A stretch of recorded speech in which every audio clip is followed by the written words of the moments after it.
जी दोस्तों, मैं सनाउल्लाह शुमरो आप लोगों से दोबारा मुखातब हूँ। वॉल्यूम 2 में सिंधु की कहानी की वीडियो का सिलसिला आगे बढ़ाते हैं। तो पहले पार्ट में मैंने इस पूरे खित्ते और रीजन के बारे में और जहाँ से सिंधु स्टार्ट हो रहा है वहाँ से मैंने कहानी शुरू की थी। ये नामचा बरवा चाइना की तिब्बत का इलाका है जहाँ से ये ओरिजिनेट हो रही है। यहाँ से फिर मैं आपको समझाने की कोशिश करूंगा कि इस पहाड़ी से दो दरिया हैं जो सफर शुरू करते हैं। एक भाई है, एक बहन है। भाई का नाम ब्रह्मपुत्र है जो कि इसी पहाड़ी से ओरिजिनेट होके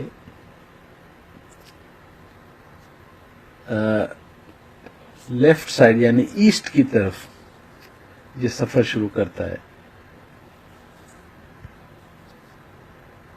और जाके रंगून से होता हुआ, ढाका से होता हुआ सीधा समंदर में इंडियन ओशन में जाके गिरता है। ये मैं आपको पहले दिखाना चाहूंगा कि ये वही नामचा बरवा पहाड़ी है तिब्बत की ग्लेशियर की। यहां से इस जगह से ये ब्रह्मपुत्रा दरिया शुरू होता है, ओरिजिनेट होता है और ये सफर करता हुआ रंगून को टच करता हुआ फिर ये नीचे आएगा और ये इस तरह सफर करता हुआ ये बांग्लादेश में इंटर होगा। और ये है वो जगह जहां पर बहुत सारी छोटे छोटे रिवर्स आके इकट्ठे होकर फिर इस जगह से एक बहुत बड़ा रिवर यानी ब्रह्मपुत्रा के नाम से आसाम से होता हुआ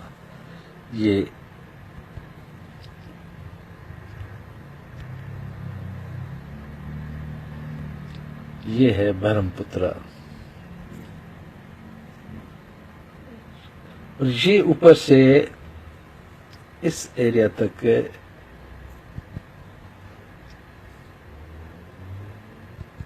सफर करता हुआ सिंधु दरिया से थोड़ा कम फासला है इसका। ये तकरीबन 2500 किलोमीटर या 2000 किलोमीटर का ये रिवर है जो आके ऊपर से यूं नीचे आके और ढाका के करीब से गुजरता हुआ ये इंडियन ओशन में जाके गिरता है। ये है बांग्लादेश की अजीम डेल्टा और यहाँ पर इस जगह पे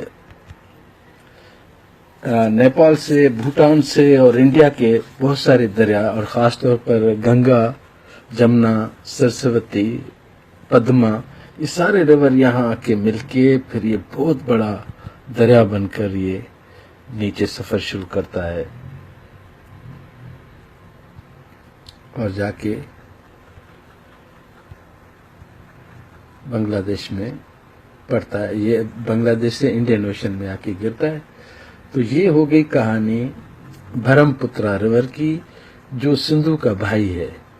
और सिंधु दरिया यहाँ से ओरिजिनेट होता है, इसी पहाड़ी से नामचा बरवा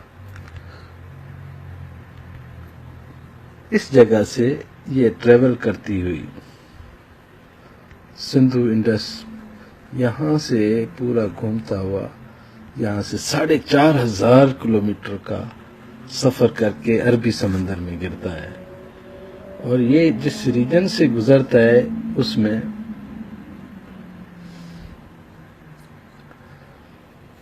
ये अरुणाचल प्रदेश इंडिया का इलाका, फिर ये आगे चलकर ये भूटान कंट्री और ये सिक्किम का इलाका, ये भी इंडिया का इलाका आ जाएगा।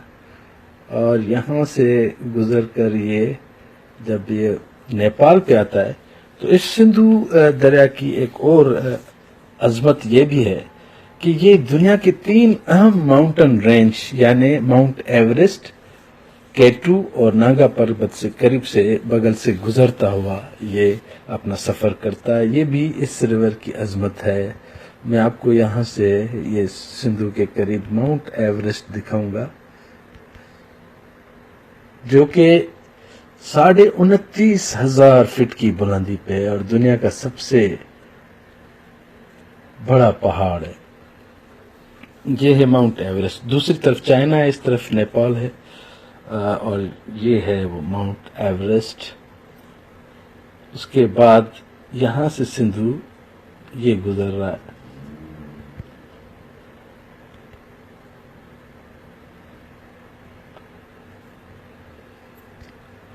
ये सिंधु ट्रेवल करता हुआ आगे बढ़ता है, फिर ये जाके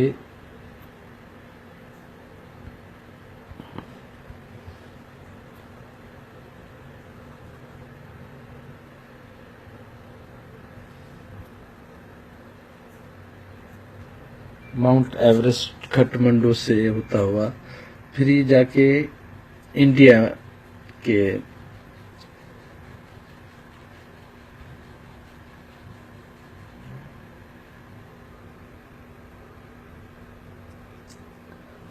उत्तराखंड और हिमाचल प्रदेश,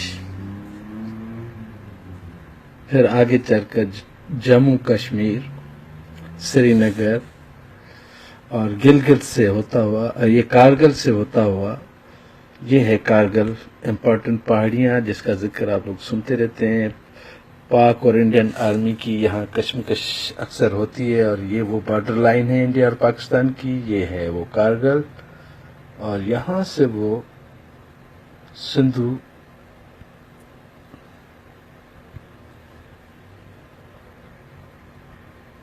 बहता हुआ ये आगे बढ़ रहा है स्कर्दू की तरफ।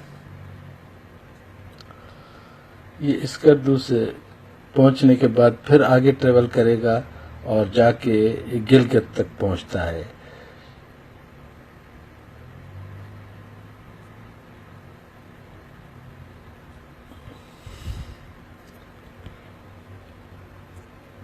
ये है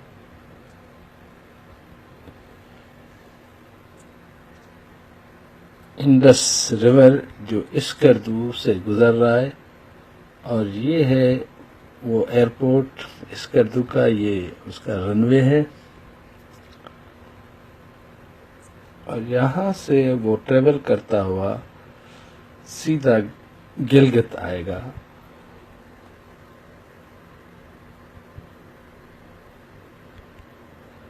और यहाँ से ये गिलगित रिवर है,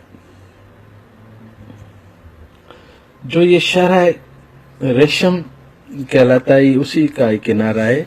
ये गिलगित रिवर ये सीधा शहर रेशम ये चाइना की तरफ जाएगा आगे, और ये गिलगित से नीचे जब इस जगह पे पहुंचता है तो ये स्कर्दू से जो इंडस आ रहा है, और ये है गिलगित रिवर। ये दोनों आके यहाँ मिलते हैं, और थोड़ा सा नीचे आएंगे तो ये वो सेंटर पॉइंट आ जाएगी, जहां से 3 बड़े माउंटेन रेंज यानी हिमालय, कराकोरम और हिंदुकुश ओरिजिनेट होते हैं। ये है हिंदुकुश की पहाड़ियां, और ये है कराकोरम की पहाड़ियां, और ये रही हिमालय, यहां से ओरिजिनेट होता है। और इसी से ही हमें केटू भी नजर आएगा।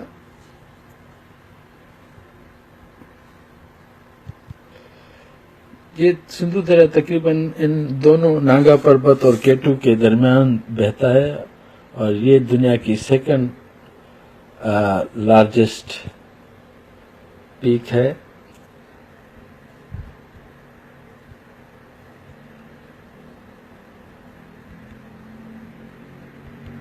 ये तकरीबन 27,500 फीट है। ये है केटू।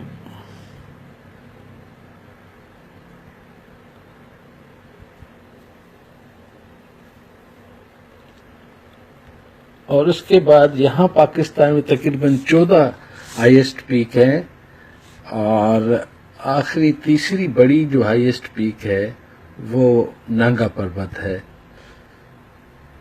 जो 26,500 फीट की बुलंदी है। तो यहाँ पर हम पार्ट 2 खत्म करते हैं सिंधु की कहानी में। सनाउल्लाह शुमरो। Thank you.